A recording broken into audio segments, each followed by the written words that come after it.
ኑሮን አሸንፎ ህይወት ለመቀየር ከሀገር ርቆ ከቤተሰብ ተነጥሎ የሚኖረው የስደት ህይወት እጅግ አስቸጋሪ ብሎም በውጣ ውረድ የተሞላ መሆኑ አያጠያይቅም። ይሆኖ ሳለ አዳጋቹ የልፋት ህይወት መጨረሻው ሞት ሲሆን ግን እጅግ ያስደነግጣል። ይህን ሰርቼ ይህን አድርጌ የሚለው ተስፋና ቅድ ድንገት ሲጨልም እጅግ ያማል። ከራስ አልፎ ለሰው የሚተርፍ ሰው በአረመኔዎች እጅ ሲነጠቅ ልብ ይሰብራል።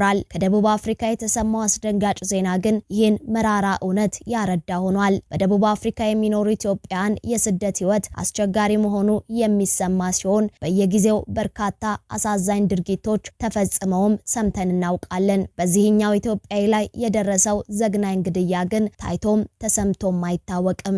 ደግነቱ በበርካቶች የተመሰከረለት በጆሃንስበርግ ለሚኖሩ ኢትዮጵያውያን መከታ የነበረው ሰው በ16 ጥይቶች ተደብድቦ መገደሉ ተሰምቷል። እጅግ በሚያሳዝን ሁኔታ ለአንድ ሰው 16 ጥይቶችን ባዘነቡ አረመኔ ሰዎች ህይወቱ የተነጠቀው ሰው ጉዳይ በደቡብ አፍሪካ በሚኖሩ ኢትዮጵያውያን ላይ ከፍተኛ ድንጋጤና ሀዘን ሲፈጥር ከስደት የመመለሻውን ቀን በጉጉት ለሚጠብቁ ኢትዮጵያ ለሚኖሩ ቤተሰቦቹ ደግሞ ልብ ሰባሪ መርዶ ሆኗል። የወንድማችን ነፍስ በከንቱ አይቀርም ያሉ ፍትህ እየጠየቁ ነው። በደቡብ አፍሪካ ጆሃንስበርግ የተፈጠረው ነገር ምንድነው? ዘግናኙ የግድያ ወንጀል የተፈጸመውስ እንዴት ነው? የማይታመነውን ልብ ሰባሪ መርዶ የሰሙ ቤተሰቦችስ ምን ሁኔታ ላይ ናቸው የሚለውን ሁሉንም በዝርዝር እንነግራችኋለን። በሌላ መረጃችን ደግሞ ከፊንቴክ ኢንቨስትመንት ጋር በተያያዘ በእስር ላይ የሚገኙ አርቲስቶችን በተመለከተ አዲስ መረጃ ወጥቷል። ፍርድ ቤትም ያልተጠበቀ ውሳኔ ማስተላለፉ ተሰምቷል። ፍርድ ቤቱ በአርቲስቶች ላይ ያስተላለፈው ያልተጠበቀ ውሳኔ ምንድነው የሚለውን ለመጀመሪያ ጊዜ የሞት ፍርድ ስለተላለፈበት ወንጀለኛ እንዲሁም ስለተፈጸመው ዘግናኝ ወንጀል እንነግራችኋለን። ሰላም ጤና ይስጥልን ውድ የአማርያ ቲዩብ ቤተሰቦች እንደምን ቆይታችኋል? በዛሬው መሰናዶ ከደቡብ አፍሪካ የተሰማውን ዘግናኝ የግድያ ወንጀልና የአርቲስቶችን የፍርድ ቤት ውሎ እንዲሁም ያልተጠበቀውን የፍርድ ውሳኔ እንነግራችኋለን። እናንተም ቻናሉን ሰብስክራይብ፣ ቪዲዮን ላይክ እና ሼር በማድረግ እስከ መሰናዶ ፍጻሜ አብራችሁን ቆዩ።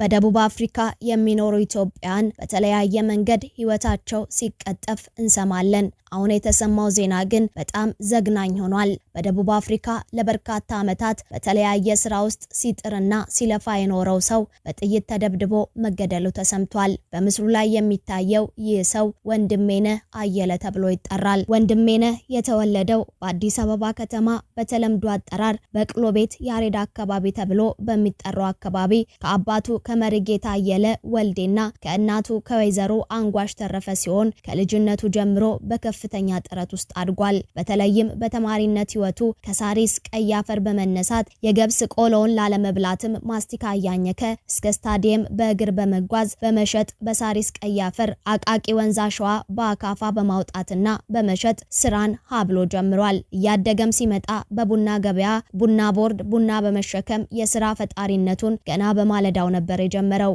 ወንድሞቹንና እህቶቹን የስራ አፈር በማሳየትና በማገዝ በጥረቱ አማካኝነት ወደ ስኬት ምዕራፍ ለመሸጋገር በገብስ ቆሎ ሽያጭና በአሸዋ እንዲሁም በቡና ገበያ ከኩንታል ጋር በመታገል ያጠራቀማትን አነስተኛ ገንዘብ በመያዝ በ1991 ዓመተ ምህረት ነበር የዛሬ 27 ዓመት ማለት ነው ወደ ደቡብ አፍሪካ የተጓዘው። የዛሬ 27 ዓመት ገደማ ደቡብ አፍሪካ በመግባት በሀገሪቱ የሚሰራውን የቀበቶ ማዞር ስራ በመስራት ህይወትንም ለማሻሻል እንዲሁም ቤተሰብን በማገዝ አርያነቱን አሳይቷል። ከዚህ ሁሉ ልፋት በኋላም ስኬት ላይ የደረሰው አቶ ወንድሜነህ በደቡብ አፍሪካ 3 ትላልቅ ሱቆች ያሉትና ሙሉ የመኖሪያ ፍቃድ አግኝቶም ህይወቱን መምራት ቀጥሏል። ነገር ግን የቀን ጎዶሎ በገጠመው ክፉ አጋጣሚ የማለዳውን ታታሪ ኮከብ በጧቱ እንዲጨፈግግ ተደርጓል።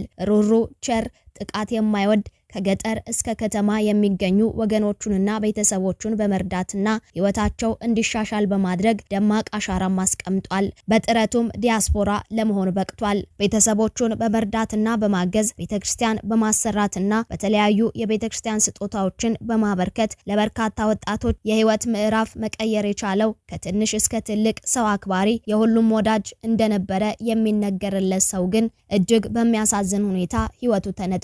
ከሳሪስ ቀይ አፈር ተነስቶ በአዲስ አበባ ጎዳናዎች የገብስ ቆሎ እየሸጠና አሸዋ እያዞረ ራሱንና ቤተሰቡን ለመለወጥ የጣረው በስተመጨረሻም በደቡብ አፍሪካ የንግድ ስኬት ላይ ደርሶ የነበረው አቶ ወንድሜነህ አየለ ወልዴ በቅጽል ስሙ ወንዴ ዜብራ በመጋቢት 17 ቀን 2018 ዓ.ም በደቡብ አፍሪካ በጆሃንስበርግ ከተማ ዜብራ ኢትዮጵያ ተብሎ በሚጠራው ስፍራ በግፍ ተገድሏል። መጋቢት 17 ቀን 2018 ዓ.ም ምሽት ወንድሜነህ ጆሃንስበርግ የሚገኘውን ሱቁን ዘግቶ ወደ መኪና ማቆሚያው በገባበት ቅጽበት ማንነታቸው ባልታወቁና ማስክ ባደረጉ ገዳዮች በ16 ጥይት ተደብድቦ በግፍ ተገድሏል። ወንድሜነህ ባለትዳርና የሶስት ልጆች አባት ነው። ልጃቸው በሰው ሀገር በግፍ መገደሉን የሰሙት ወላጆቹ መርጌታ አየለ ወልዴና ወይዘሮ አንጓሽ ተረፈ ልጄ ልጄ እያሉ በከፍተኛ ሀዘንና ስቃይ ውስጥ እንደሚገኙም ተነግሯል።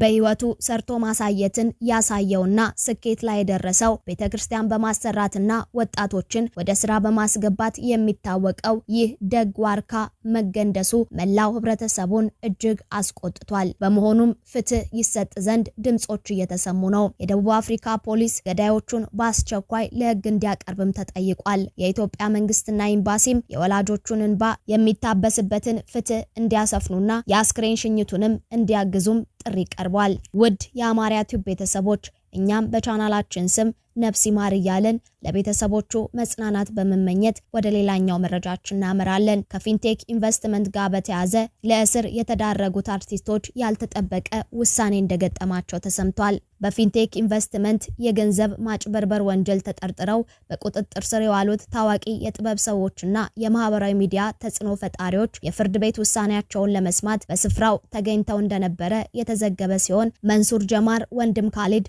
አብርሃም ግዛው፣ ይገረም ደጀኔ፣ ዳንኤል ተገኝ፣ ሰለሞን ቦጋለና ሰራዊት ፍቅሬ በፌዴራል ፖሊስ የእስረኞች ማመላለሻ መኪና ወደ ፍርድ ቤት ሲመጡ እጆቻቸው ላይ ካቴና ገብቶ ሁለት ሆነው ተቆራኝተው መታየታቸው በስፍራው ለነበሩ አድናቂዎቻቸውና ቤተሰቦቻቸው ፈጽሞ ያልተጠበቀና ሆድ የሚያስብስ ትዕይንት እንደነበር ዘሀበሻ ዘግቧል። እነዚህ ምንጊዜም በደማቅ መድረክና በፈገግታ ማየት የለመደው ህዝብ የችሎቱን ሂደት ለመከታተል በከፍተኛ ቁጥር ወደ ፍርድ ቤት ገብቶ እንደነበር የተነገረ ሲሆን የችሎቱ አዳራሽ ሙሉ በሙሉ በመጨናነቁ ምክንያት በአብዛኛው የታሳሪ ወዳጅ ጓደኛ ቤተሰብ ከውጭ ሆኖ የመጨረሻውን የፍርድ ብይን በከፍተኛ ጉጉት ሲጠባበቅ ማምሽቷል። ከውጭ የነበረው ቤተሰብና ዘመድ የነበረው ብቸኛ ተስፋ ምርመራው ተጠናቆ ዛሬ ማታ ታሳሪዎቹ በዋስ ይፈታሉ፣ ከእኛም ጋር ወደ ቤታቸው ይመለሳሉ የሚል ነበር።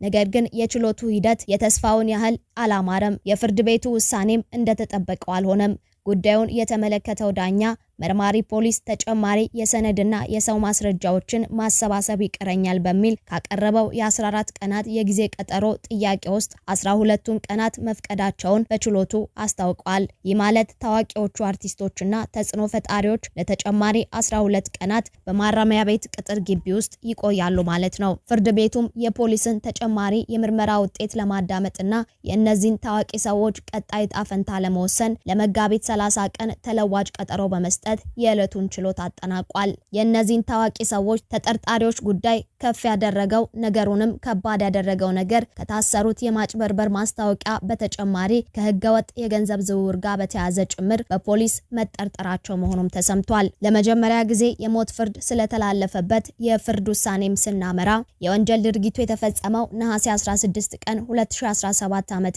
ምሽት 2 ሰዓት ገደማ በደቡብ ኢትዮጵያ ክልል ሶያማ ዙሪያ ወረዳ ገራ ቀበሌ መሆኑን በዞኑ ፍትህ መምሪያ የልዩ ልዩ ወንጀሎች ዘርፍ አስተባባሪ አቶ ነጋልን ገልጸዋል። በዚሁ ቀበሌ አቶ ዋቶ ወርቆ የተባሉ አዛውንት እድሜያቸው እየገፋ መምጣቱን ተከትሎ በአካባቢው ባህል መሰረት ልጆቻቸውን ጠርተው የመሬት ውርስ ክፍፍል ማድረግ ይጀምራሉ። ይህ የሆነ ባለበት በሂደቱ ተቃርኖ የነበራቸው የአዛውንቱ የመጀመሪያ ልጅና የልጅ ልጃቸው ሁለቱም የክላሽንኮቭ መሳሪያ በመታጠቅ በቤተሰቡ አባላት ላይ ተኩስ መክፈታቸውን አቶ ነጋልኝ ተናግረዋል።